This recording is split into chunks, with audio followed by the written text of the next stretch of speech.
বাঙালির পাকশালায় আপনাদের জানাই স্বাগত। শীতকাল মানেই টাটকা সবুজ সবজি রান্নাঘরে ভরপুর, আর সেই সমস্ত সবজি দিয়ে মুখরোচক সুন্দর সুস্বাদু রান্না সত্যিই শীতকালকে আরও লোভনীয় করে তোলে। আজকে যে রেসিপিটি নিয়ে এসেছি সেটি যমুনা দেবীর রেসিপি, শ্রীল প্রভুপাদের অত্যন্ত প্রিয় একটি পদ। পদটির নাম মুগ পালং।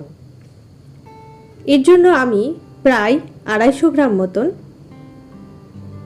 মুগ ডাল নিয়ে নিয়েছি। 1 কাপ মুগ ডাল, 250 গ্রাম মুগ ডাল নিয়েছি। প্রথমে মুগ ডালটা আমি শুকনো খোলায় একটু লালচে করে ভেজে নেব। ডালের মধ্যে অনেক রকমের পাউডার বা বাইরের ডাল অনেক কিছু মেশানো থাকে, তাই হালকা ভেজে নেবার পর এটাকে খুব ভালো করে জল দিয়ে 2-3 বার ধুয়ে নিলাম। ধুয়ে নেওয়ার পর এবার সিদ্ধ করার জন্য প্রয়োজনীয় জল আমি দিয়ে দিলাম। ডালটা কড়াইয়ে ধিমে আঁচে আমি সিদ্ধ করে নেব। আপনারা চাইলে কুকারেও করতে পারেন। 1 চা চামচ হলুদ এই সময়ে দিয়ে দিলাম। সেদ্ধ করার সময় কিছু মশলা যোগ করছি। 1 চা চামচ ধনে গুঁড়ো দিয়ে দিলাম, আর দেব এই 1/2 ইঞ্চি মতন টুকরো আদা কুড়িয়ে নিয়ে। এই মশলাগুলো দিয়ে আমি ধিমে আঁচে ডালটাকে সিদ্ধ হতে দেব। ভালো করে মিশিয়ে এবার আমি ঢাকা দিয়ে দেব।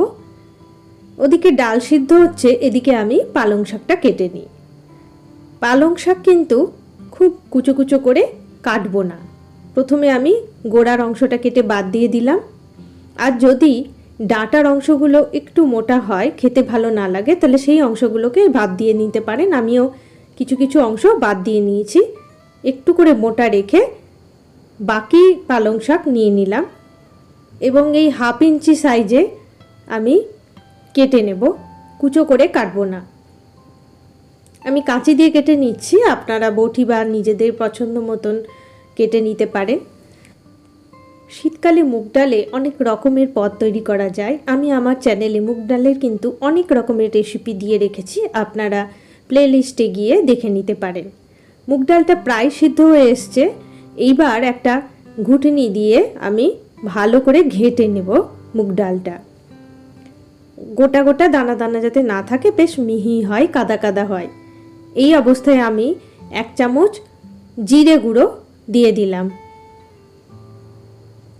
ভালো করে জিরে গুঁড়ো দিয়ে মিশিয়ে নেব ডালটা।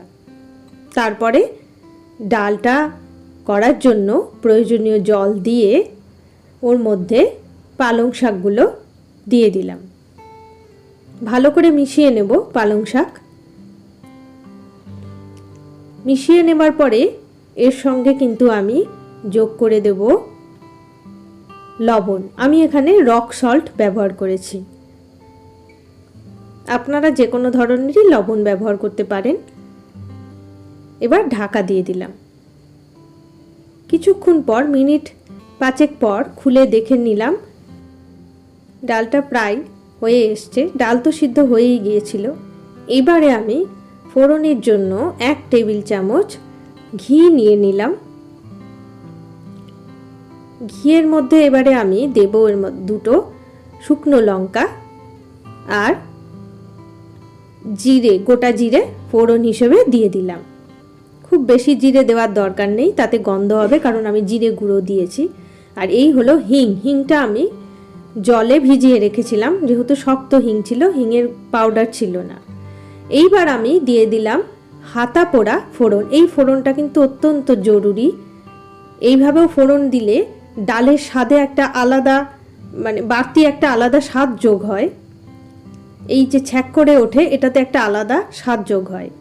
এইবার নামানোর আগে এর মধ্যে দিয়ে দিলাম স্বাদ মতন চিনি।